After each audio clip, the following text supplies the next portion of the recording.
Donc peut-être le temps est venu maintenant de mettre les fiches et reconstituer cette histoire de ces enfants cachés, de ces personnes qui ont été cachées. Si vous prenez le calcul 220 000 juifs, ça fait 5 à 6 personnes sur chaque juif, vous arrivez à plus de combien 5 ou 6 personnes qui ont contribué à ce au sauvetage. Donc sur chacun, il y a à peu près 5 à 6 personnes. Donc vous arrivez à 1,5 million à 2 millions de personnes.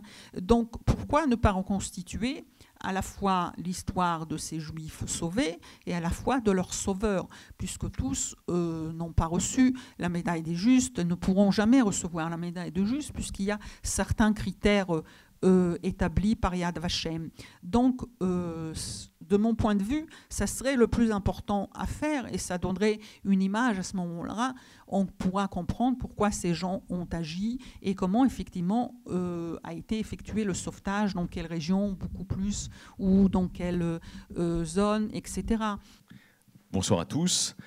Bienvenue pour ce séminaire consacré à Vichy, avec d'ailleurs des regrets, car Pierre Birnbaum a un état de santé qui semble empirer depuis 24 heures, sans gravité visiblement, mais enfin il est frappé à son tour par la grippe, et donc il sera dans la possibilité de nous rejoindre ce soir. Mais nous avons heureusement avec nous Limor Yagil. Vous êtes professeur à l'Université de Paris 4 Sorbonne, vous êtes l'auteur de nombreux ouvrages consacrés au sauvetage des Juifs pendant la Seconde Guerre mondiale. C'était le sujet de toute façon de notre séminaire, donc on va le traiter tous les deux sans Pierre, mais en faisant quand même référence au très beau livre de Pierre Birnbaum, La leçon de Vichy, qui était un peu le point de départ de notre conversation.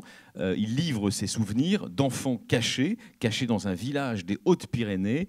Vous l'avez lu, comment l'avez-vous trouvé, Limor Yagil ? Bonsoir. En fait, j'ai trouvé son livre très pertinent, parce que d'abord, j'ai trouvé qu'il y avait plusieurs histoires dans la même histoire. D'abord, son histoire personnelle d'enfant caché.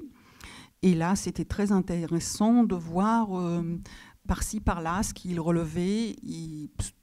Parfois, il disait, voilà, paradoxalement, sa famille a échappé aux rafles d'août 42. Paradoxalement, les faux papiers, les sauf-conduits ont été prolongés et on est en 43. Donc, il avait bien souligné les paradoxes dans son histoire.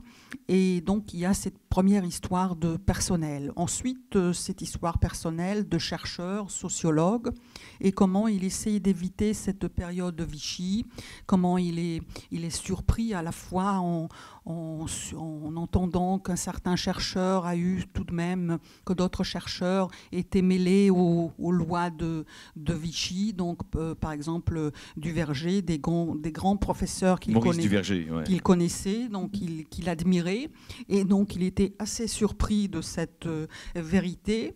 Et ensuite on a cette confrontation avec la thèse défendue d'une part sa thèse défendue sur l'état fort de la République, les valeurs de la République, et sa prise de conscience, comment est-ce qu'on qualifie Vichy, comment on répond à la question de continuité, de rupture, de responsabilité par rapport au message des différents présidents de la République. Est-ce que Vichy est responsable? Qui est responsable?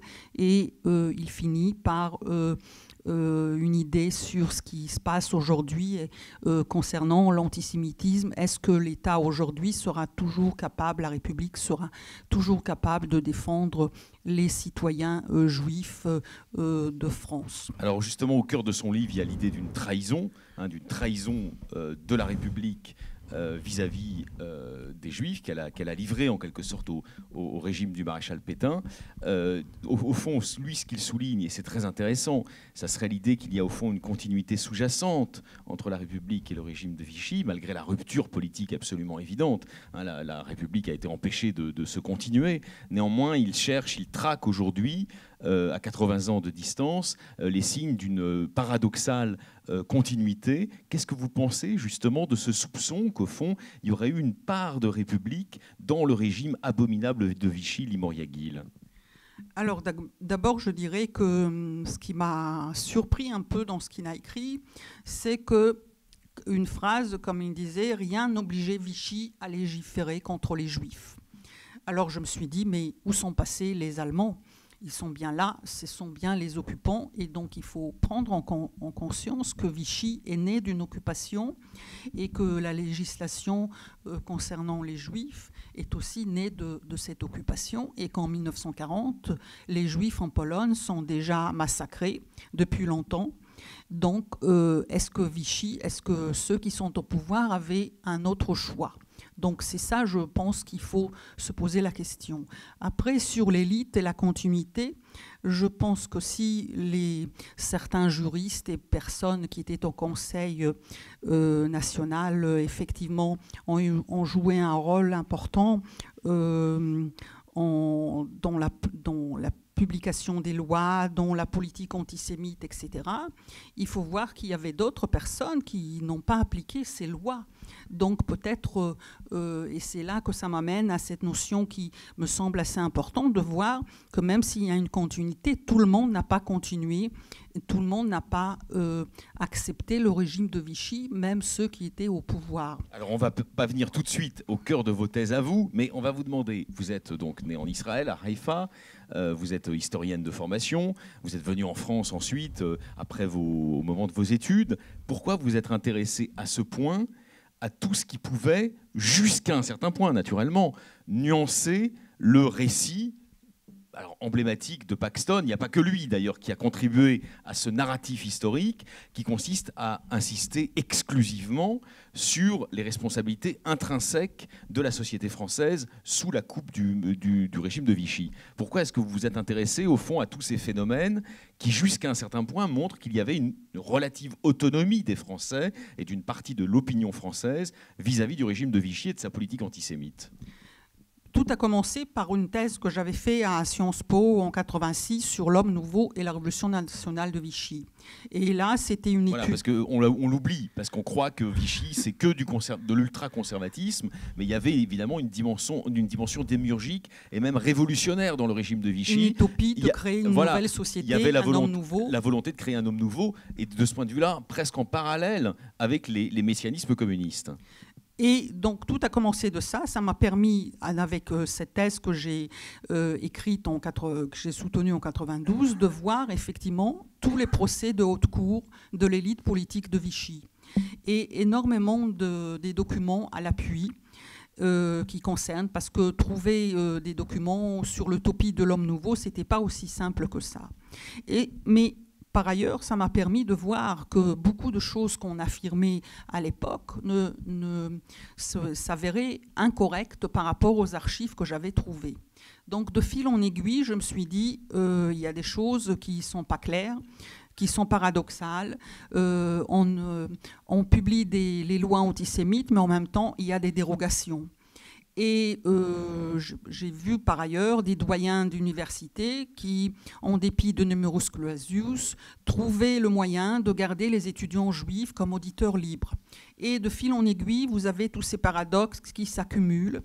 Et même l'élite politique de Vichy, les secrétaires d'État et les ministres ne sont pas venus de l'extrême droite, comme on les accuse souvent, c'est-à-dire, je dirais que c'est juste une minorité qui est venue de l'action française. Alors justement, pardonnez-moi de vous interrompre à ce stade, on va entrer dans le détail de vos travaux, mais pourquoi, d'après vous, vos travaux historiques, qui sont tout à fait sérieux, qui sont tout à fait sourcés, on va y venir, pourquoi suscitent-ils tant de réactions et de débats à l'intérieur de la communauté scientifique des historiens?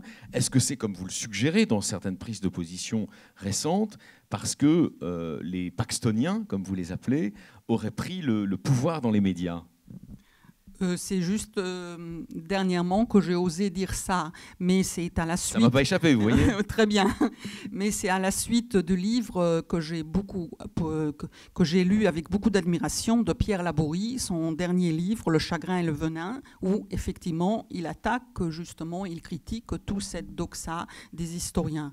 Autrement, même si je le pensais depuis des années, je n'aurais pas osé dire dans mes précédents ouvrages, ça ne figure pas de manière si explicite explicite. Mais ceci dit, les autres historiens, je pense qu'ils font semblant d'ignorer mes travaux. C'est plus simple que d'ouvrir un débat. Et comme on l'a fait, par exemple, sur le nazisme en Allemagne, donc les historiens se sont bien débattus et ça a permis à la recherche d'avancer. Ce qui n'est pas le cas en France et ce que je regrette assez souvent, on n'a pas des débats entre historiens. Et vous pensez aujourd'hui que donc, cette absence de débat est une limite peut-être à la recherche, j'imagine, scientifique sur cette période. Vous avez donc évidemment une œuvre très importante. J'ai 2 livres avec moi qui ont marqué justement le débat ces dernières années. Désobéir des policiers et des gendarmes sous l'occupation. Et un petit peu avant, l'un de vos premiers livres qui est consacré au sauvetage dans le monde de l'art. Alors, on va d'abord commencer, évidemment, par tout ce qui est relatif à la condition des Juifs en France. Moi, je me souviens, entre autres, vous voyez, dans l'œuvre de Lévinas, il y a un petit livre qui s'appelle « Nom propre », et il parle de cet écroulement de la France, il parle de cette solitude irrémissible que ressentaient tous les Juifs et tous leurs amis au moment de ce qu'on appelle d'ailleurs la débâcle, hein, c'est-à-dire la fin de la République, l'abrogation de la République et la promulgation du régime de Vichy. Est-ce que cette césure-là, aujourd'hui, fait sens pour vous dans votre travail? Est-ce que vous êtes de ceux qui essayaient de comprendre ce qui s'est passé là, ce qui est arrivé à la République en ce jour tragique où elle a cessé d'exister? Oui, bien sûr. Donc, dans mon premier livre sur le sujet, Chrétiens et Juifs, sauvetage et désobéissance civile, effectivement, vous avez le fait comment on a réagi face à la défaite française. Bien sûr qu'il faut vérifier comment les gens réagissent. Et surtout, le sujet, c'était face à la situation des Juifs. Donc, à partir de 1940, l'été 1940. Hein, il faut pas se focaliser sur les rafles de l'été 42. Les Juifs commencent à perdre déjà leur situation à partir de l'été 1940. Donc, le sauvetage débute dès 1940, voilà. Et pas à partir de l'été 42. Ce qu'on peut dire, pour aller dans le sens des Paxtoniens, puisqu'on part avec eux, on démarre notre conversation avec eux, ce qu'on peut dire quand même, qui est vrai, et que Lévinas ratifie dans son témoignage tout à fait personnel et subjectif, c'est qu'il y avait à ce moment-là, dans les premiers mois de la Révolution nationale, il y avait une solitude des Juifs en France qui était absolue, qui était presque, si vous voulez, une déréliction métaphysique. Ça, c'est vrai. Oui, tout à fait, bien sûr. Ils devaient chercher un emploi, un autre emploi. Il y avait des lois il faut penser aussi aux Juifs qui ont perdu du jour au lendemain leur naturalisation. Donc, du jour au lendemain, ils sont exclus, ils ne sont plus français. Ceci dit, il y a pas mal de Juifs français qui refusaient de croire à tout ce qui arrive et qui refusaient de voir ce qui arrive aussi en Allemagne, dans les autres pays, en se disant ici, on est en sécurité, rien de cela va arriver. Là, en dépit du fait qu'ils recevaient des informations et qu'il y avait eu des informations qui venaient de pas mal de réfugiés qui sont venus en France. Donc, on pouvait sentir que quelque chose allait ça arriver aussi. Hein. Voilà, et donc dans ce contexte-là, là on est au tout début, encore une fois, de la Révolution nationale, la solitude des Juifs est maximale, les premières lois antisémites du régime de Vichy, qui étaient d'ailleurs préconisées quelques années auparavant par un théoricien de la Révolution nationale comme Charles Maurras, hein, elles s'appliquent contre eux. Et le moins qu'on puisse dire, c'est que la plupart des autres Français, dans un premier temps, ne leur tendent pas la main. Les processus de sauvetage, ils vont mettre un certain temps à s'établir. Et dans un premier temps, on peut dire qu'il y a une quasi-unanimité de l'opinion française avec le maréchal Pétain et la Révolution nationale. C'est le vainqueur de Verdun, c'est donc le sauveur de la nation. Personne ne remet en cause son nouvel impérium. Alors, je voudrais là un peu... apporter des nuances anti-paxtoniennes. Voilà. Voilà. Mais vous êtes là pour ça. Hein. Donc, ce que je dirais, qu'on peut être pétainiste et sauver des Juifs. Ça n'a rien de contradictoire, de même que tous les résistants n'ont pas sauvé des Juifs. Donc, on peut être antisémite et sauver des Juifs. Tous les évêques et les prêtres, etc., et d'autres personnes qui ont sauvé des Juifs, ça ne veut pas dire qu'ils sont devenus philosémites. Rien de tout cela. Maintenant, pourquoi on commence à sauver un Juif? D'abord, ça commence parce que si on regarde bien la France, on voit que dans certains départements, il y a Il y a déjà eu des réfugiés avant la guerre. Donc, avant 1940, vous avez les réfugiés espagnols, vous avez les réfugiés allemands, autrichiens, polonais, vous avez les réfugiés russes à Nice. Donc, dans ces différents départements, il y a déjà une mentalité d'accueil des réfugiés et vous avez des gens qui commencent à aider ces réfugiés. Et en fil en aiguille, lorsqu'on a la défaite, il y a énormément des Juifs qui, comme d'autres personnes, fuient le Nord et cherchent une autre... avec la débâcle, on va vers le Sud, on cherche une autre place pour se réfugier. Et il ne faut pas oublier que beaucoup de Juifs n'ont plus le droit de revenir en zone occupée. C'est interdit par les Allemands, donc ils sont obligés de se loger quelque part en zone libre, dite libre. Donc à ce moment-là, on les aide, il y a des organisations d'entraide pour les réfugiés et je dirais même que c'est presque normalement qu'on va aider ces Juifs puisqu'il y a dans ces départements une certaine mentalité d'entraide aux réfugiés. Et de ce point de vue, la France était véritablement une terre d'accueil pour les réfugiés. Donc il ne faut pas l'oublier, ça a permis une meilleure prise en conscience de ces Juifs qui arrivaient comme avec d'autres réfugiés. Alors, Liban Yaghil, à ce stade, c'est quoi ces départements? C'est notamment des départements du sud-est du Massif central? C'est par exemple le Midi-Pyrénées, donc vous avez Toulouse, le Tarn et Garonne, toutes ces zones, cette zone-là. Vous avez Marseille, bien sûr, et là vous avez beaucoup de gens qui espèrent, c'est le seul port d'où on peut encore espérer partir à l'étranger, recevoir des visas et peut-être partir aux États-Unis ou ailleurs. Vous avez d'autres départements comme le Limousin, qui est une terre d'accueil depuis des années.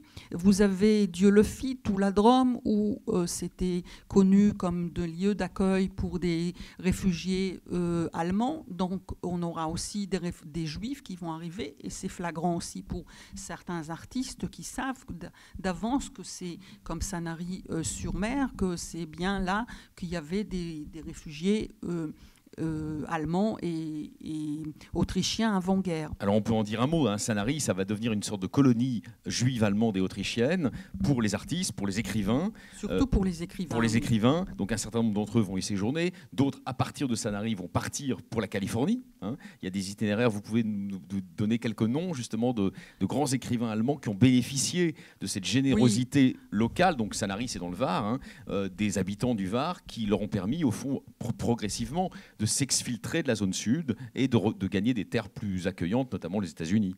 Oui, en fait, c'est la filière Ovarian-Frei qui va permettre à certains, mais il faut voir que c'est surtout la politique des États-Unis, c'était d'accueillir surtout les artistes, les scientifiques qui avaient de la valeur. Donc quelqu'un comme Chaim on ne l'appelait pas comme ça, mais il y avait une politique de quotas. De quotas, et quelqu'un qui est connu donc pourra plus facilement recevoir son visa. Quelqu'un comme un peintre comme Chaim Soutine, qui n'avait ni papier ni rien du tout, ne pouvait pas espérer de partir aux États-Unis, même s'il le souhaitait. Hein. Alors ça, c'est pour Sanary. Il y a eu un moment très important, justement, dans la construction sociologique de ce réseau de sauvetage, c'est le Chambon-sur-Lignon, qui est d'ailleurs resté dans la mémoire collective. Tout le monde sait peu ou prou où ça se situe. Le Chambon-sur-Lignon, c'est en Haute-Loire. C'est une localité, et c'est, disons plus globalement, un bassin de localités, parce que c'est quasiment un canton en réalité, qui vont énormément faire justement pour les Juifs, et notamment pour les enfants juifs. Alors, pour le Chambon-sur-Lignon, il faut savoir que c'est tout le plateau du Vivarais-sur-Lignon. Il y a aussi quelques villages catholiques, mais grosso modo... C'est quand même d'abord protestant. Protestant, tout à fait. Donc, mais il faut voir pourquoi est-ce que le Chambon-sur-Lignon ou la Haute-Loire a été un département refuge. D'abord, on a les 4 préfets qui sont là, notamment le préfet Bache, qui sont favorables à ce sauvetage. Jusqu'à 1944, il n'y a pas d'Allemands dans ce département, aucune force des Allemands, alors que novembre 1942, la zone libre est occupée, pour rappeler à tout le monde. Donc il n'y a pas de danger, il n'y a pas trop de maquis. on est assez tranquille. Il y a des structures d'accueil très importantes et bien sûr, il y a des pasteurs. Les pasteurs qui sont au Chambon, ils sont majoritairement de nationalité suisse et ils sont disciples de Karl Barth. Pour rappeler à chacun, ce théologue qui était contraint de quitter l'Allemagne pour se réfugier en Suisse disait qu'il faut obéir à Dieu et pas à l'homme. C'est-à-dire là, vous avez l'ABC de l'appel à la désobéissance civile et à l'objection de conscience. Donc ces pasteurs étaient très disciples de ces théologies et les liens, donc on a le préfet, les pasteurs, la population qui font les structures d'accueil et la population qui est disciple, qui écoute bien les pasteurs qui les dirigent. Mais en même temps, il ne faut pas croire que ce phénomène est lié uniquement à la population protestante, parce que là, si on regarde à peu près les villages refuges, on voit qu'on a le même phénomène à la même époque dans un département très catholique comme la Vendée, dans la Sarthe, dans le Loir-et-Cher, dans la Drôme. Donc on a des villages refuges un peu partout et ça nous sort de cette dimension que c'est lié uniquement à la religion protestante. Alors on va y venir justement aux catholiques, parce qu'une partie de vos recherches vont un peu à l'encontre peut-être d'une certaine doxa d'aujourd'hui. On va y revenir, les fameux paxtoniens, puisque vous les évoquez quand même beaucoup au travers de vos dernières interventions publiques. Donc oui, il ne s'agit en aucun cas, on va le dire et le marteler vis-à-vis de gens qui sont mal intentionnés. Il ne s'agit en aucun cas de réhabiliter le régime de Vichy, de votre part. Il ne s'agit en aucun cas de proposer un narratif qui restaurerait l'idée qu'il y aurait eu, dans la France de l'époque, 40 millions de résistants. Ça n'a en aucun cas le sens de votre travail. Votre travail, il va dans le sens, disons, de la recherche la plus élaborée d'aujourd'hui, qui est une recherche qui sait très bien que la responsabilité criminelle du régime de Vichy, elle est inégalée dans l'histoire et elle ne peut pas être relativisée. Il ne s'agit en aucun cas de relativiser le régime de Vichy, ni ceux très nombreux en France qui ont accompagné ces crimes. Il s'agit en revanche de pointer, de braquer l'attention, de braquer le projecteur sur un certain nombre de personnes, des Français, souvent d'ailleurs très humbles et anonymes, qui sont allés à l'encontre de cette doxa maréchaliste et des crimes qui l'accompagnaient. Donc là, je pense que c'était très important de bien préciser cela pour ceux qui ne connaîtraient pas encore vos travaux. Il ne s'agit en aucun cas de relativiser la gravité criminelle des crimes commis par le régime de Vichy. Il s'agit simplement encore une fois, de prêter une attention à ceux des Français qui, au fond, chacun à leur manière, ont su dire non à ce cauchemar sinistre et glacé dont parlait en son temps Roland Barthes. Donc on est sur le plateau du Chambon, une population donc majoritairement protestante. Je le maintiens, il y a un certain nombre d'historiens qui s'interrogent sur le lien éventuel entre ces gestes secourables vis-à-vis des Juifs et le fait que dans la parole protestante dès le XVIe siècle, il y a une attention à ce qu'on appelait l'héritage vétérotestamentaire. Est-ce que vous pensez que c'est une thèse intéressante ? Selon ces historiens, c'est parce que les protestants ont souffert dans le passé qu'ils s'identifient mieux à la souffrance des Juifs et qui sont parmi les premiers à venir les aider et à les secourir. Je pense qu'il faut un peu nuancer cette thèse. Je ne suis pas tellement sûre, après, si ça a réellement fonctionné pour chacun de ces protestants qui a véritablement agi en faveur des Juifs, parce que je dirais qu'à la même période, on a du côté catholique également une prise de conscience qui est à la même période, donc en 1940, hein, pas plus tard que ça. Donc elle n'est pas plus tardive que ça. Donc je dirais que dans les mêmes... ça se développe, bien sûr. Il faut voir comment l'intérêt des deux côtés, c'est pour la Bible. Chez les catholiques et chez les protestants, il y a de plus en plus de lectures et une rélecture de la Bible à cette époque, un regain d'intérêt pour l'histoire du peuple juif. Donc, selon certains historiens, on peut l'expliquer parce que les protestants ont souffert dans le passé et donc ils s'identifient avec la nouvelle souffrance des juifs. C'est c'est peut-être ça, j'en sais rien. Mais pour ma part, je mets surtout l'accent sur le fait que c'est la volonté d'agir, comme j'ai cité tout à l'heure le théologien Karl Barth, c'est surtout ça, parce que c'est finalement, ce sont des disciples de Karl Barth ou des pasteurs qui, dans les années 20 et 30, étaient objecteurs de conscience. Donc, ils étaient là déjà à lutter contre l'État et à dire, voilà, il ne faut pas toujours obéir aux ordres de l'État, aux instructions, aux lois, il faut obéir à sa conscience. Quand on regarde précisément cette chronologie, que vous avez évidemment travaillé dans tous vos derniers livres de manière extrêmement méticuleuse, nous ne sommes que dans une position de survol quand on vous interroge, mais quand même, on est frappé par une chose, c'est que le sauvetage, vous avez raison, commence dans une partie minime de l'opinion française dès la capitulation de la France et la reddition, l'abolition de la République.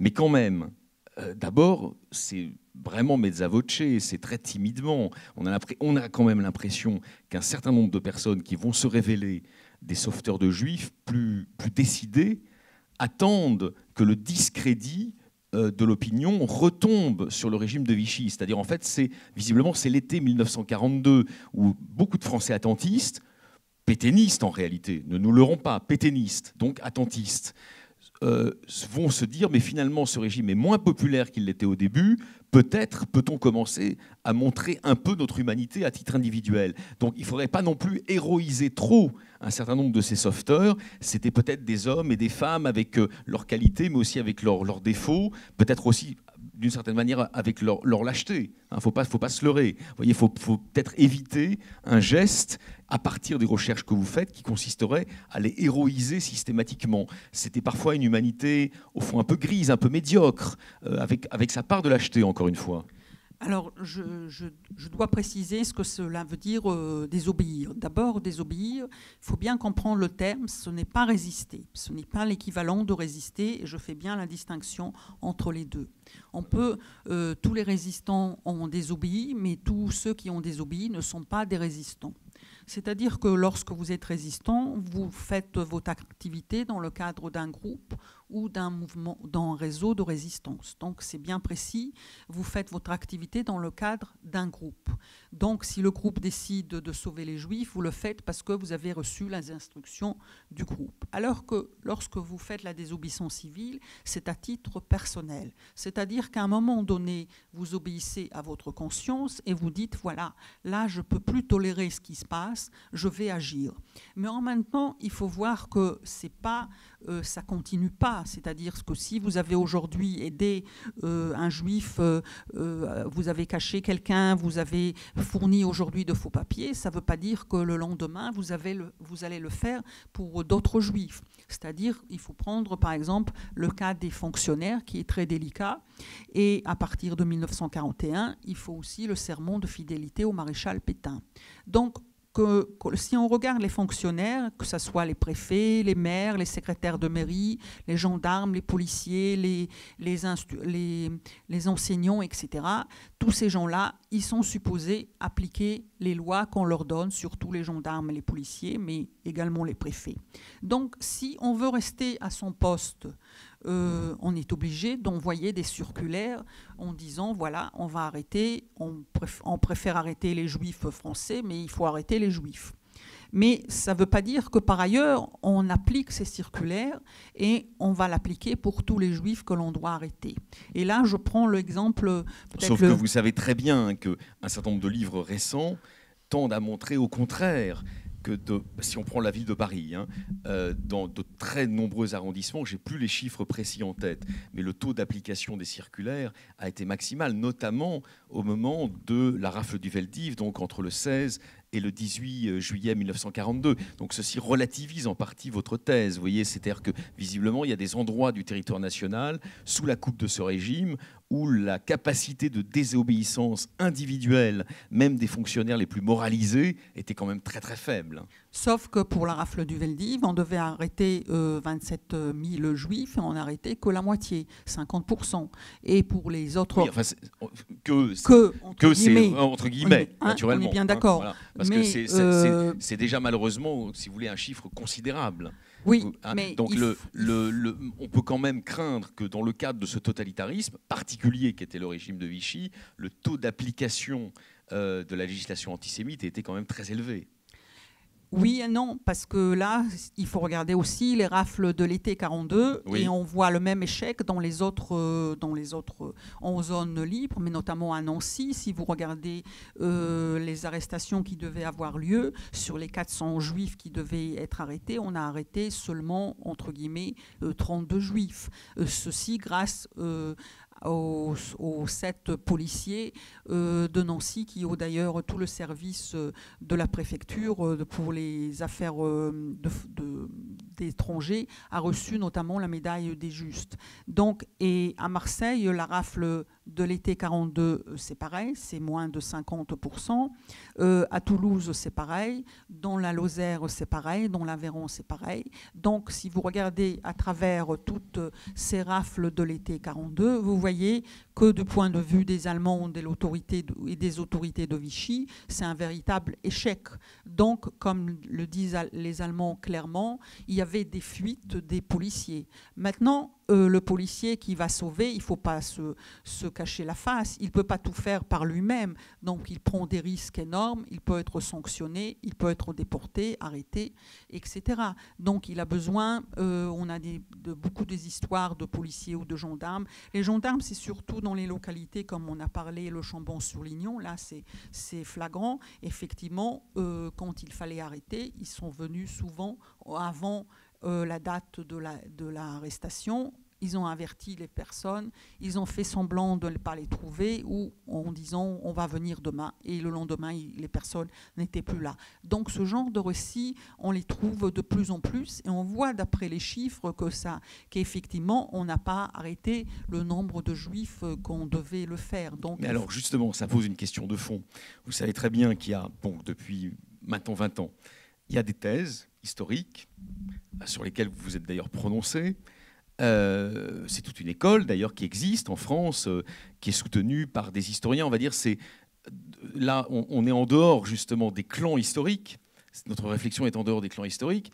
Vous faisiez référence aux Paxtoniens. Il y a en face une autre école. Bon, une école qui est soutenue par des historiens renommés d'ailleurs, qui sont tout à fait intéressants. Mais je ne sais pas s'ils ont raison. Parce qu'ils excipent des chiffres que vous révélez. Il tire une morale, c'est-à-dire la morale de l'allergie française au fascisme, ou en tout cas, en mode, on va dire, plus modéré, ce qu'ils appellent l'innocuité française au fascisme, une relative innocuité française au fascisme. C'est un débat infini, c'est-à-dire que moi j'ai été marqué par la lecture de livres, ceux de Zef Sternel, ceux de Bernard-Henri Lévy, qui donnent une définition extensive du fascisme et qui donc vont le chercher aussi dans les comportements collaborationnistes du Parti communiste français. Et je pense que c'est d'ailleurs la bonne lecture, c'est la lecture culturelle. Néanmoins, en face, dans le camp en face des Paxtoniens, il y a cette thèse de la relative innocuité, de la relative, on va dire de la relative imperméabilité de la société française ou allergie de la société française au fascisme. Qu'est-ce que vous en pensez, vous, personnellement, sur la base des recherches que vous avez menées sur ces sauveteurs et ces sauveteuses de juifs? Est-ce que c'est une thèse qui tient la route, d'après vous? Je ne pense pas qu'ils ont eu de lien avec le fascisme dans ce cas. Non, mais est-ce que... Non, c'est pas ça. Est-ce que Libor Yagil, d'après vous, il serait l'illustration du fait qu'une partie de la société française, malgré le caractère totalitaire du régime de Vichy, au fond n'était pas imbibée par ses valeurs et restait à distance, et restait en quelque sorte indemne de sa propagande? Est-ce que vous pensez qu'on peut aller jusque-là? On peut aller jusqu'à dire, oui, c'est vrai, malgré le martèlement de la propagande vichiste, et on en connaît très bien, on en connaît très bien toutes les modalités, jusque dans le cinéma. Est-ce que vous pensez qu'il y a une partie de la population française, dans cette époque tragique, qui est restée totalement indemne de la propagande et qui a très activement combattu ensuite les dispositions antisémites du régime? Est-ce qu'on peut dire ça comme ça? Je pense effectivement que vous avez cette partie-là, c'est-à-dire si vous regardez même chez les artistes, donc je dirais qu'il y a cette volonté de fierté nationale. Et donc, on est avant tout, on est avec le maréchal, mais on n'est pas avec son régime et avec les lois qu'ils font, donc avec la politique qu'ils mettent. Et puis, on est sûr de plus en plus que Vichy est à la solde des Allemands. Et comme on a déjà la mémoire de ce que les Boches, ça signifie, pour beaucoup, il faut voir qu'ils ont cette mémoire de la Première Guerre mondiale. Donc, la peur, la haine du Boche est très importante. Et alors, si on se décale vers l'ouest, hein, là, vous évoquiez tout à l'heure les territoires qui sont plus proches de la Vendée, du Maine-et-Loire, etc. Il y a eu, c'est vrai, des gestes individuels, vous les relatez dans votre livre, de catholiques, souvent d'ailleurs des catholiques fervents, qui ont sauvé des juifs. Mais néanmoins, vous savez très bien que la compromission d'une grande partie de l'Église catholique en France avec le régime de Vichy, elle a été maximale. Donc comment expliquer ces pas de côté individuels de catholiques par ailleurs très militants, très impliqués, hein, souvent dans la vie communautaire de leur Église, ces gestes qui allaient complètement à l'encontre de ce qu'ils entendaient par ailleurs, jusque dans leur Église? Comment vous l'expliquez? Parce que l'enseignement du mépris, ça pour le coup, il a une réalité historique. Il ne s'est jamais démenti dans l'Église catholique. Hein. Il a existé, au fond, jusqu'à Vatican II. L'enseignement du mépris domine, même après la Shoah. Même après la Shoah. Au fond, c'est très simple. C'est-à-dire, là, je viens de donner une conférence aux Nations Unies. Donc, au fond, c'est très, très simple. Si on comprend véritablement le processus, il faut commencer d'abord avec la nomination des évêques en France. Après 1926, on a le Vatican décide de mettre à l'index l'action française et donc on a une nouvelle nomination des évêques très jeunes qui sont nommés par le Vatican en France et la diffusion, l'évolution des mouvements d'action catholique qui sont très importants et ensuite la diffusion de certaines publications qui mettent en avant l'intérêt pour le judaïsme, mais en même temps le combat du racisme et du nazisme et du racisme. Pourquoi on est en 1933 1933, c'est la montée du nazisme. 1937, c'est l'encyclique Mitbrenderzog de Pie XI. Qui avec un souci ardent. Très, très important. Et cette encyclique a beaucoup d'influence en France. Elle est très diffusée. Et je dirais même, sous l'occupation, lorsqu'on décide de sauver des Juifs, on se sert de cette encyclique pour dire, voilà, c'est dit concrètement. Donc le combat du nazisme pour chaque catholique va passer par l'aide aux Juifs. Et là, on ne doit pas être philosémite. C'est le combat contre une autre religion qui se met en place, donc le nazisme. Et donc, on va secourir une les religion Juifs. séculière, hein, au sens où Raymond Aron en a parlé. Mais quand même, vous savez très bien, vous avez documenté toute cette période et ce travail de sauvetage très précisément. Ce n'est pas non plus tous les catholiques de France qui ont sauvé des Juifs. Mais, c'est une petite minorité active, mais malheureusement pas très représentative de ce qu'était l'opinion catholique de l'époque. Pas du tout. Je ne suis pas du tout... Vous n'êtes pas d'accord avec moi? Pas du tout d'accord avec vous. Je peux vous montrer toute la liste et je peux vous dire que c'est vraiment impressionnant de voir tous ces prêtres, toutes ces congrégations qui ont sauvé et caché des Juifs. Je dirais même plus que si il faut se rappeler que 6 évêques ont riposté publiquement suite aux rafles de l'été 42, 6 évêques en France, Monseigneur Théas, Saliège, Monseigneur Boussaron, l'évêque de Bayonne, celui de Marseille et Gerlier, mais que 2 autres ont reçu la médaille de Juste alors qu'ils sont restés silencieux, Monseigneur Piguet à Clermont et Monseigneur Aymon à Nice. C'est-à-dire que l'on peut être silencieux et faire du sauvetage et encourager le sauvetage, parce que s'ils ont reçu la médaille des Justes, c'est donc qu'ils ont contribué énormément. Et donc, à ce moment-là, vous pouvez voir que plus de 45, enfin d'après mes études, je suppose qu'il y a plus parce que je n'ai pas continué, mais on va dire plus de 45 évêques sur les 80 ont fait ceci dans leur diocèse. Et plus on avance, on voit. Si vous prenez le diocèse de Monseigneur Saliège, vous voyez tous les congrégations, les prêtres, un par un, qui ont, bon, on dirait c'est à la suite de Saliège. Mais si vous regardez l'Aveyron, qui est un département très catholique, qu'on cite d'ailleurs comme un département très antisémite, ce qui est totalement faux, parce que vu le nombre de congrégations de prêtres qui ont sauvé dans ce département, et même Monseigneur Saliège a envoyé ses protégés dans l'Aveyron. Donc il y avait un réseau qui partait de Toulouse vers l'Aveyron, du département du Gers vers l'Aveyron, et tout le monde était caché dans l'Aveyron. Voilà. Donc à ça, on peut ajouter aussi Monseigneur Astouille à Limoges, qui recevait aussi de l'argent du Vatican pour soutenir justement un réseau d'entraide. Donc vous voyez, plus de 45 diocèses, avec tous les pères franciscains, sœurs franciscaines. Même à Paris, il faut rappeler ce que le cardinal Suard a fait pour sauver à l'époque de nombreux juifs pendant la rafle du Veldiv et même avant. Il faut voir que tout ce sauvetage, même quand on parle du réseau de Moussa Abadi qui a commencé en 1943 dans le diocèse de Nice, en fait, le sauvetage des juifs a commencé bien avant cette date.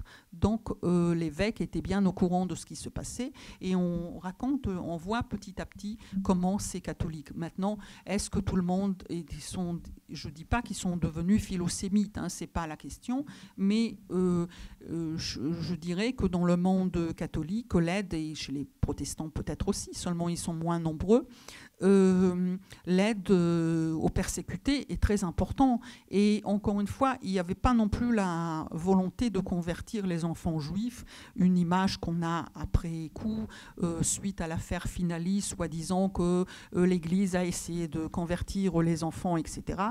Pas du tout. Au contraire, les évêques ont donné des informations précises en disant il faut sauvegarder la religion de l'enfant. Alors j'imagine que vous vous êtes interrogé quand même sur ce pays étrange qui est la France. C'est un pays étrange, c'est vrai, plein de paradoxes et de contradictions.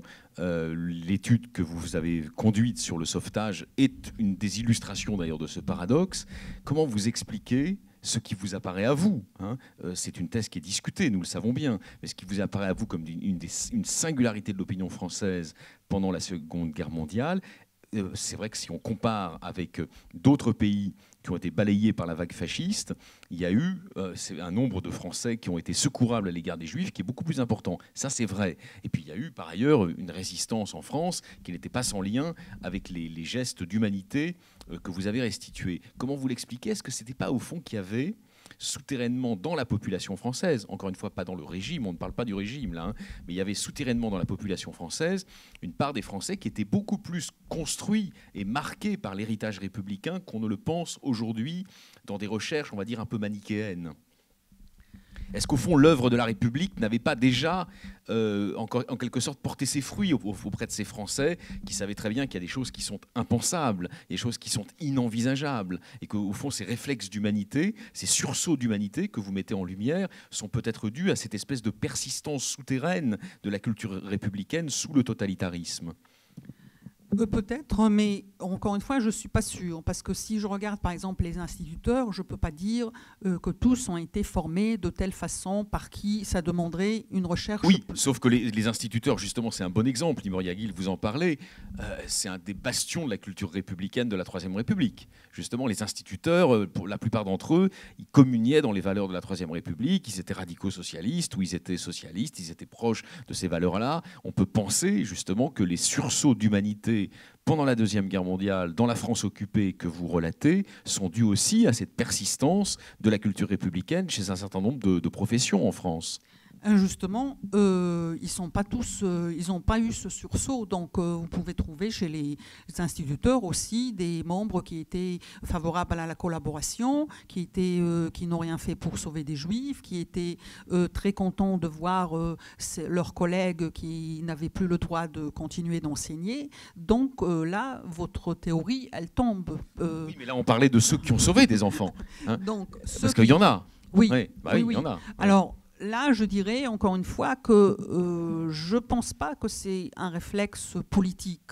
Je dirais que savoir désobéir, et j'insiste là-dessus, ça va au-delà d'un réflexe politique, c'est-à-dire il faut une certaine capacité à le faire. Je donnerai juste l'exemple d'une assistante sociale qui pouvait qui rentrait régulièrement pour apporter de l'aide, du secours aux internés au camp de Gurs. Elle avait le droit parce qu'elle travaillait pour la CIMAD ou la Croix-Rouge. On lui a demandé pourquoi vous n'avez pas fait, est-ce que vous avez permis à certains de sortir de manière clandestine, de fuir les camps. Ce camp, elle m'a dit non, j'ai rien fait. Pourquoi ? Parce que je n'avais pas reçu les instructions de mon organisation. Donc, je dis que après tout, ça n'a aucun. C'est pas la politique qu'on a reçue, c'est pas l'éducation qu'on a reçue, mais c'est la capacité de faire quelque chose qui va à l'encontre des règles. Parce que justement, l'éducation qu'on a reçue, c'est d'être un bon citoyen. Qu'est-ce que c'est un bon citoyen ? C'est lui qui respecte bien les ordres et les lois de la République. Alors là, on va faire quand même des comparatifs. Dans la société allemande, le nombre de personnes qui ont outrepassé les règles iniques du Reich hitlérien, est proportionnellement beaucoup moins important. Donc il y a quand même des facteurs, je comprends très bien ce que vous voulez dire, mais il y a quand même des facteurs culturels, de culture politique, si vous voulez, qui sont importants. Visiblement, ce n'est pas un jugement de valeur d'ailleurs sur cette société dans sa globalité, mais visiblement, la culture sociale allemande n'était pas une culture qui inclinait à la désobéissance. Tout à fait, tout à fait. Et là, je vous rejoins parfaitement parce que si vous regardez la Belgique, donc vous voyez une différence étonnante entre le sauvetage des Juifs dans la partie flamande et la partie wallonne. Donc on aura beaucoup plus de Juifs sauvés dans la partie wallonne, alors que c'est sous la même coupe d'occupation. Et en Hollande, vous avez 90% des Juifs qui ont été déportés. Donc si vous regardez l'Italie, en revanche, vous avez beaucoup plus de Juifs sauvés. Et si vous regardez la Suisse, vous allez voir que la frontière à la frontière avec l'Italie et la France, vous aurez beaucoup plus d'actes de sauvetage que dans la partie qui va avec l'Allemagne. Donc, effectivement, je pense que pour comprendre le sujet de la Shoah, il faut se pencher justement sur cette capacité à désobéir. Et ensuite, ajouter d'autres éléments. C'est sûr que ça règle pas tout, mais c'est le minimum qui unifie tous ces gens pour qu'ils puissent faire quelque chose. Et ensuite, ils vont chercher d'autres alternatives, d'autres possibilités, que ce soit le gendarme, le policier, celui qui fait passer la frontière, qui prend des risques, l'hôtelier qui cache, etc. Maintenant, après, c'est sûr qu'on ne peut pas fonctionner en tant qu'individu. Donc, il faudra se former en réseau et avoir confiance dans les autres personnes, les assistants sociaux, les médecins qui ont joué un rôle très important. Si vous voyez aussi les sanatoriums, c'est étonnant. La France, il faut savoir, était couverte de sanatoriums. Et si vous cherchez des Juifs cachés, il faut les chercher dans ces sanatoriums. En règle générale, les Allemands ne s'approchaient pas de ces lieux puisque c'était des maladies contagieuses et ils ne voulaient pas s'approcher. Donc c'était idéal. Mais encore une fois, il faut que le personnel accepte de le faire et de cacher des Juifs en tant que faux malades, hein, ce qui n'est pas évident pour autant. Alors, un des aspects, on va dire, les plus contestés de votre travail porte justement sur la relation très particulière, pleine d'ambiguïté, mais aussi pleine de suggestions, que le régime de Vichy a entretenue avec l'Allemagne nazie. Vous prétendez que ce régime a su se construire malgré tout des marges de manœuvre et que d'une certaine manière, aussi paradoxal que cela paraisse, hein, mais Pétain lui-même n'allait pas jusqu'au bout de l'application de sa législation antisémite qu'il avait d'ailleurs largement contribué à établir. Est-ce que ça, c'est pas aller un peu trop loin, justement, dans, non pas la relativisation, vous ne relativisez en aucun cas la gravité des crimes commis par Vichy, mais peut-être au contraire dans l'exagération de la marge de manœuvre. Est-ce que la marge de manœuvre existait véritablement pour ce régime, ou est-ce qu'elle était complètement réduite à néant, d'après vous ? La marge de manœuvre la marge de manœuvre de Vichy était assez limitée. Il faut se rappeler, il ne pouvait pas faire tout ce qu'il voulait.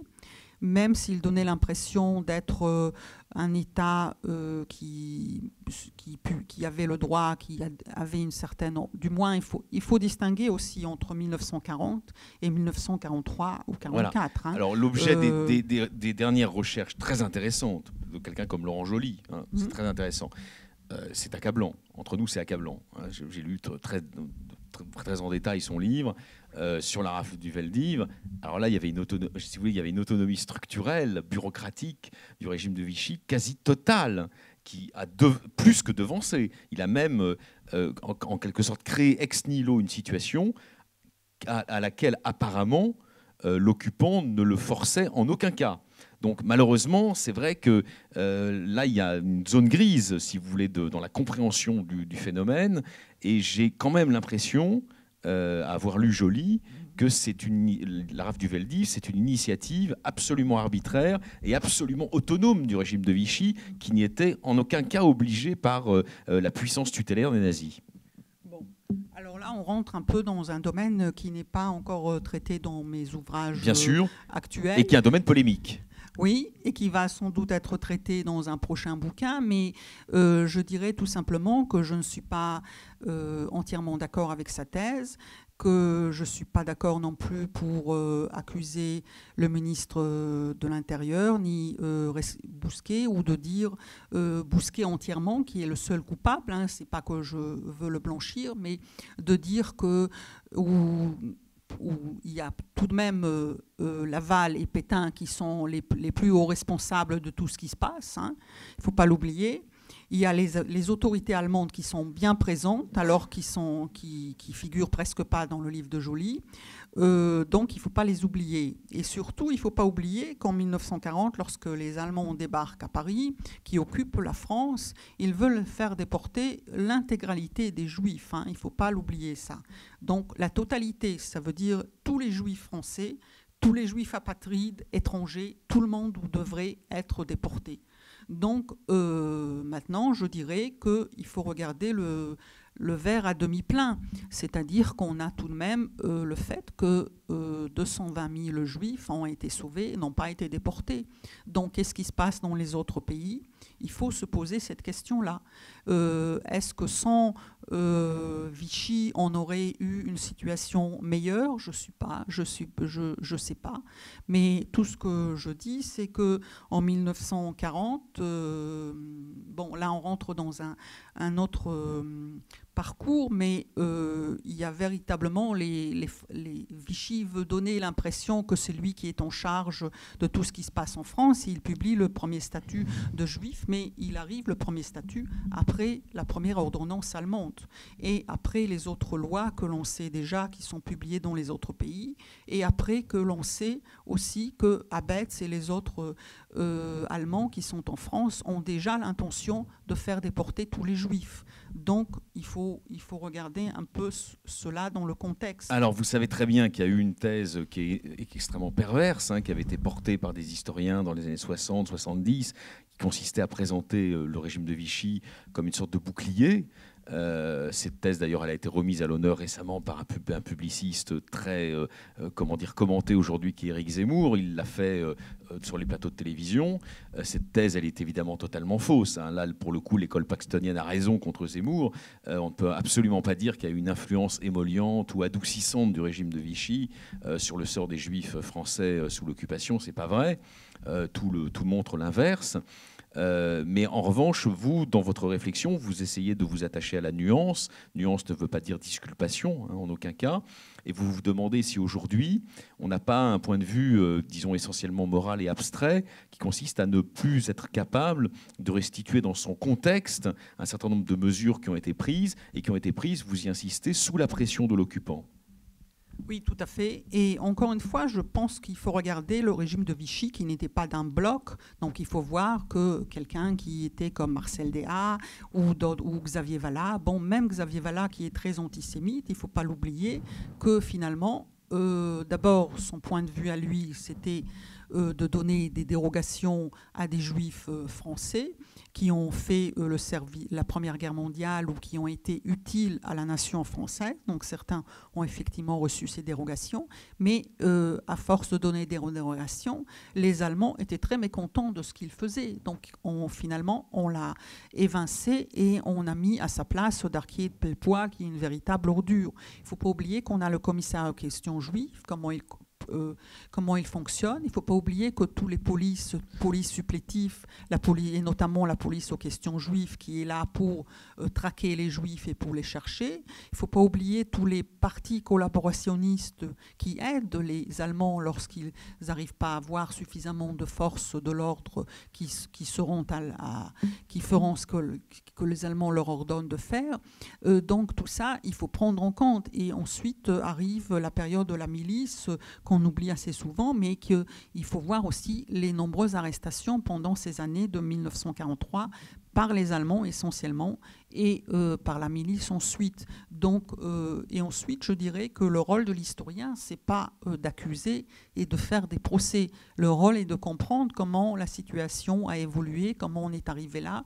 Et surtout, je pense que, de mon point de vue, c'est de comprendre le paradoxe français. Pourquoi on a eu autant de sauvetage de juifs? Qu'est-ce qui a fait qu'en France, en dépit de l'antisémitisme qui était bien présent depuis l'affaire Dreyfus, au moins, et sous Vichy, bien sûr, avec toutes les lois antisémites et la politique de collaboration, comment on a eu autant Alors, de vous m'autorisez à juifs, ce stade de la conversation parce que c'est passionnant. sauvés.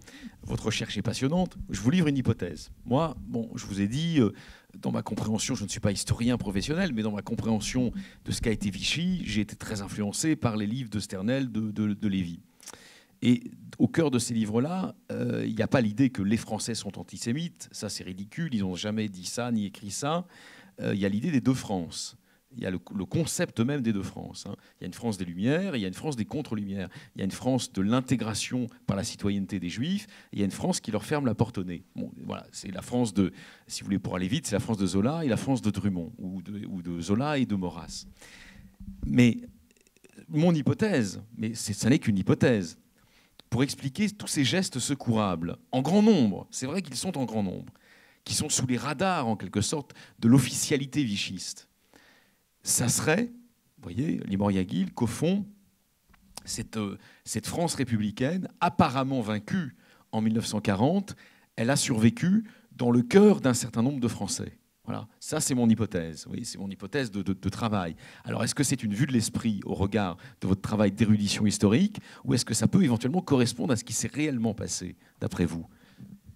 Alors, il y a déjà la thèse d'un autre historien israélien qui faisait sur les Dreyfusards qui sont arrivés. Oui, ça c'est Simon Epstein. Voilà, à la oui. collaboration. Donc, c'est sur les inversions, c'est-à-dire ces Dreyfusards qui sont devenus collaborateurs ou en tout cas vichistes, et inversement, certains anti-Dreyfusards qui ont ensuite, par exemple, rejoint le général de Gaulle à Londres, qui étaient évidemment des antisémites, des maurassiens, des antisémites, mais qui sont quand même devenus des résistants.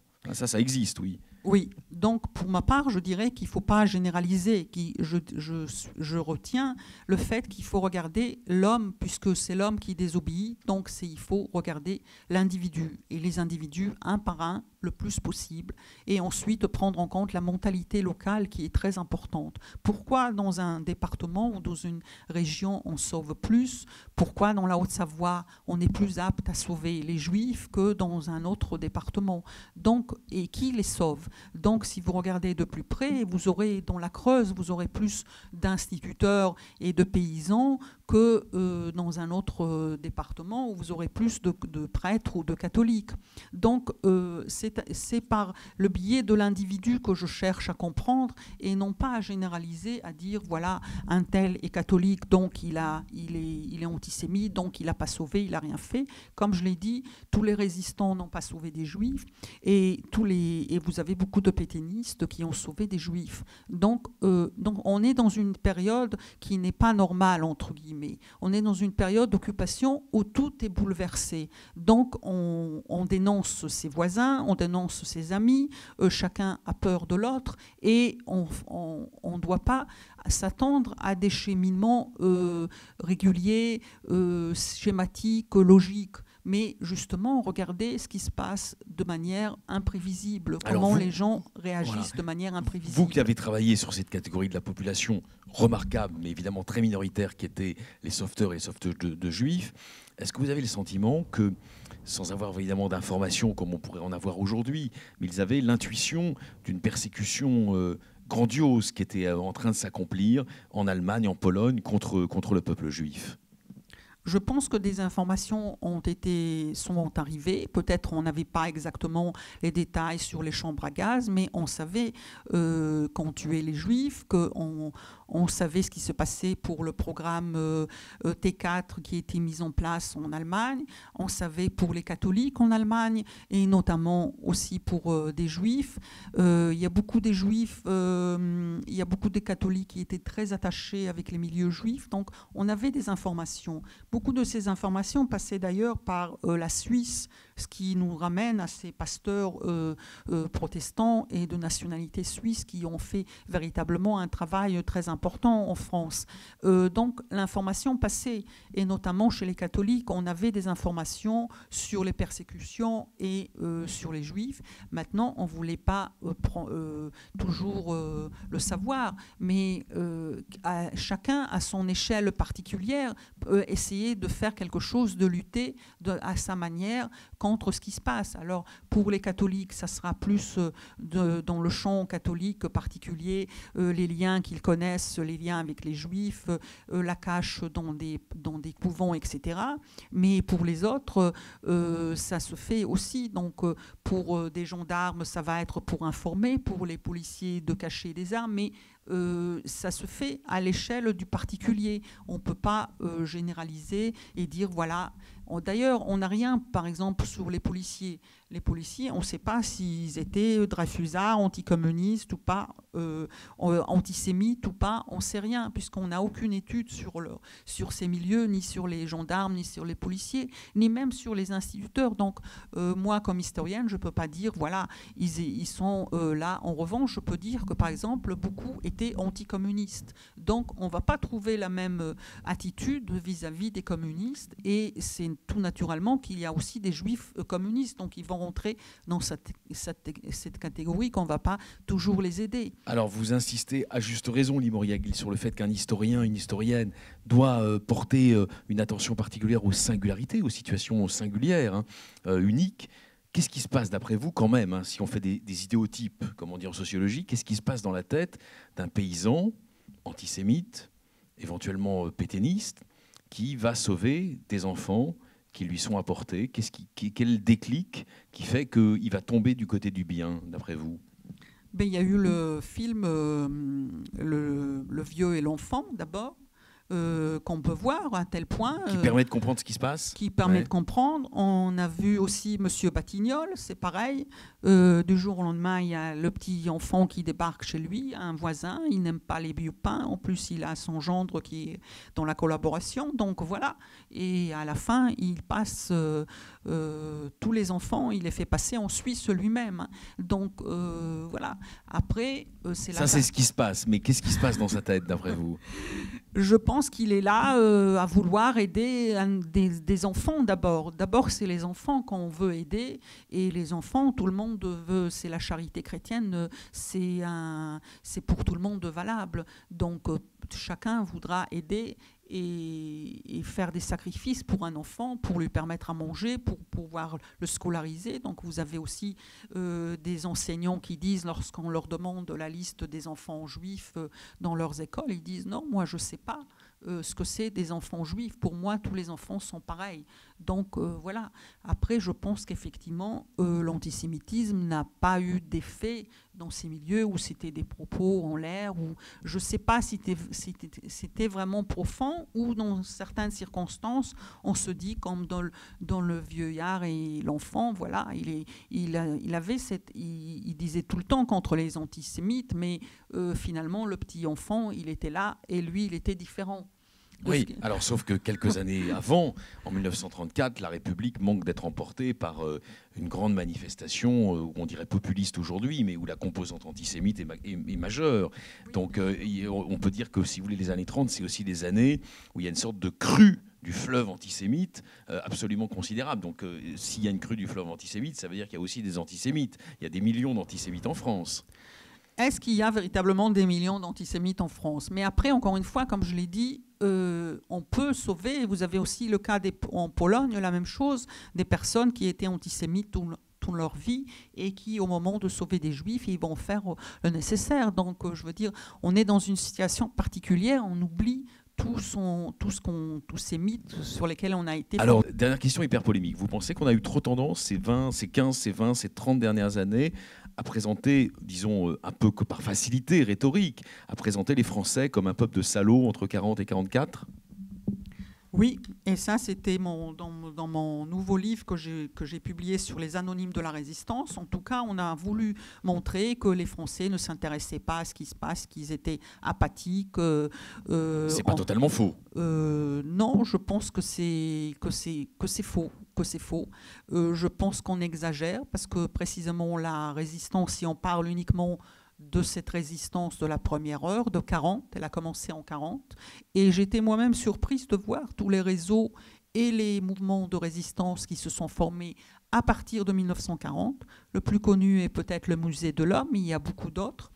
Et puis, il y a ceux qui ont bien sûr ont désobéi, donc c'est-à-dire tous ces hôteliers, tous ces passeurs, tous ces gens qui ont commencé à cacher des armes, etc. Donc, ça commence, ces petits actes de la première heure commencent à partir de 1940. Donc, et on a même de la résistance spirituelle. Donc, on ne peut pas dire cela. Maintenant, si on cherche les chiffres et les pourcentages, peut-être on arrivera à une autre conclusion, mais c'est assez étonnant. D'ailleurs, je voudrais juste mentionner une seule anecdote. Quand j'ai commencé mon étude sur les évêques, il y avait le film Le Chagrin et la Pitié, qui était un film culte. Qui est sorti en 1971. Oui, il est toujours présent dans la mémoire. Et lorsqu'on parle Marcel de Vichy, Ophuls, surtout en Israël, c'est le film que l'on donne, que l'on voit. Et ça se passe à Clermont-Ferrand. Et il y a bien sûr le livre d'un historien anglais, Switz, sur Clermont-Ferrand, sur l'occupation. Et dans ce livre, monseigneur, l'évêque de Clermont-Ferrand, monseigneur Piguet, est accusé comme antisémite, qu'il n'a rien fait pour sauver des juifs. Et justement, à cette époque, j'avais consulté le dossier des Yad Vashem, et quelques années plus tard, il avait reçu la médaille des Justes. Donc ça vous montre quel est l'écart entre ces prises de position de certains historiens ou ceux qui font les films. Et monseigneur Piguet a sauvé énormément de Juifs dans la région de Clermont-Ferrand. Et à cela, on doit ajouter tout le réseau des prêtres, des religieuses, etc.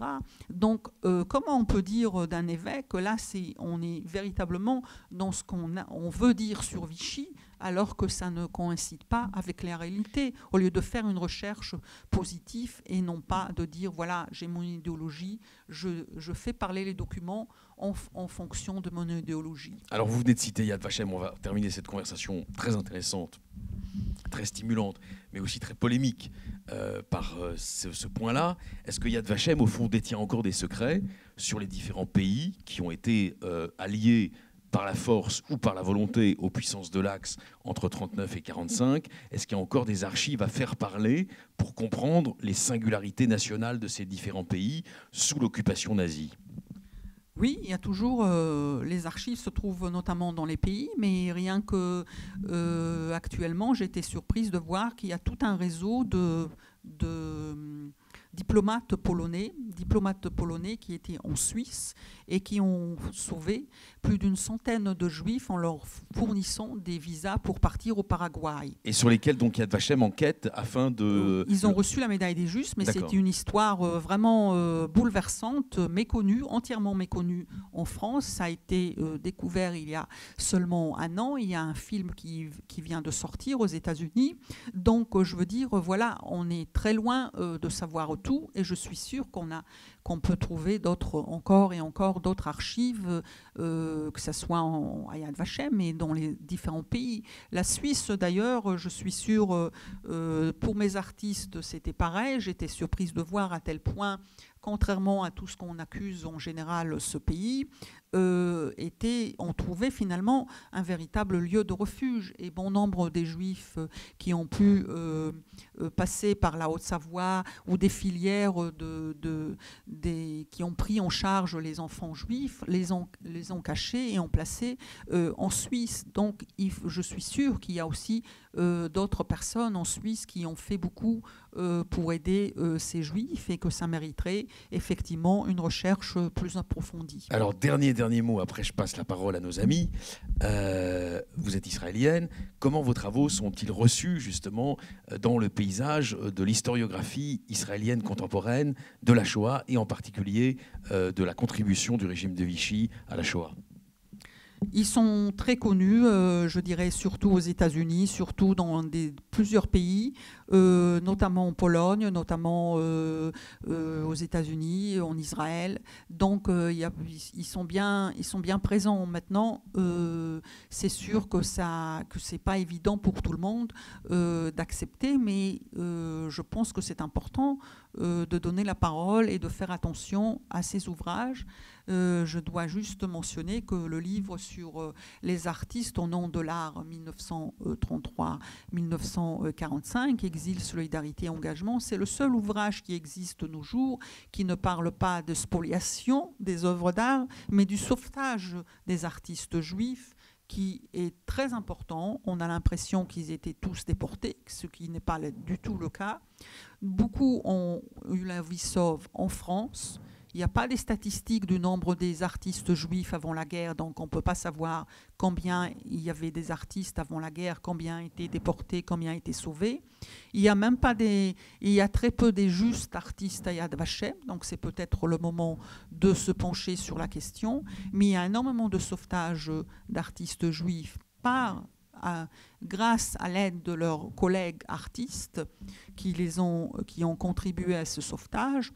Et en France, donc, certains ont eu la vie sauve en Suisse, très peu ont pu bénéficier de visas de sortie et sont partis aux États-Unis. Quelques-uns, une petite minorité, ont pu partir en Palestine, mais là, c'est vraiment très minime. Mais la grande majorité, c'était en France. Donc, il faut s'intéresser aussi. Et là, si on a parlé avant du régime de Vichy, donc vous avez ce paradoxe que finalement, certains artistes peuvent continuer de créer, de fonctionner sous un faux nom, mais ils peuvent continuer de le faire.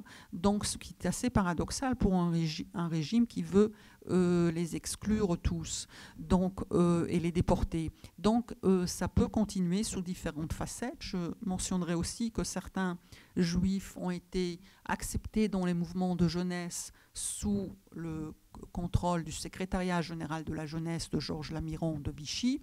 En revanche, comme les chantiers de la jeunesse, les compagnons de France, les éclaireurs israélites qui ont continué de fonctionner jusqu'à fin 1942. En revanche, si vous regardez les mouvements de jeunesse, parce qu'il y avait beaucoup sous Vichy, donc comme Jeunesse de France d'Outre-mer ou les jeunes du Maréchal, ce sont des mouvements qui sont placés sous la tutelle du ministère de l'Information.